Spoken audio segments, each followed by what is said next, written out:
அனைவருக்கும் வணக்கம். சிறகின் ஓசை தமிழறிவோம் சேனலில் இன்று ஒரு இரட்டுற மொழிதல் பாடல்.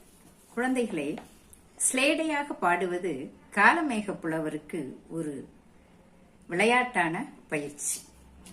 ரொம்ப அழகா அவர் பாடுறார்.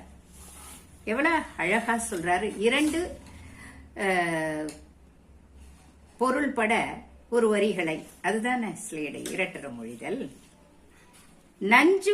நஞ்சிருக்கும் தோல் உரிக்கும், நஞ்சிருக்கும் தோல் உரிக்கும், நாதர் முடி மேல் இருக்கும், வெஞ்சினத்தில் பற்பட்டால் மீளாது, வெஞ்சினத்தில் பல்பட்டால் மீளாது, விஞ்சு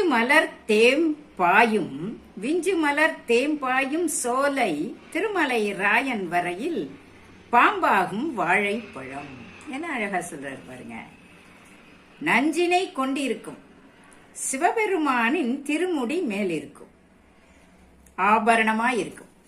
நஞ்சு கொண்டிருக்கும் சிவபெருமானின் முடியில் அலங்கரிக்கும். அப்பவே தெரிஞ்சிருச்சு அது என்னன்னு. கடைசி வரியில பாம்புன்னு சொல்லியிருக்காரு. அதன் கொடிய நச்சுத்தன்மை பல் யார் மீது பட்டாலும் அவர்கள் உயிரானது போயிடும். சரி, ரொம்ப அழகா இத சொன்னவர் இன்னொன்னு என்ன சொல்றாரு பாருங்க. வாழைப்பழமும் நைந்து இருக்கும், குழகுழன்னு இருக்கும்ல, ரொம்ப பழுத்துட்டா. இறைவன் திருமுடி மீது அபிஷேகம் செய்வார்கள். வாழைப்பழம் பஞ்சாமிர்த அபிஷேகம் சொல்றோம் இல்லையா, அதை பண்ற.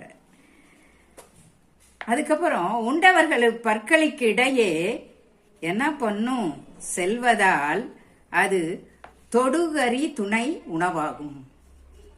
ரெண்டு பொருள் பட என்ன அழகா சொல்லியிருக்காரு பார்த்தீங்களா. இதனால் வாழைப்பழமும் பாம்பும் ஒன்றாகுங்கிற. எப்படி இந்த பாடல்?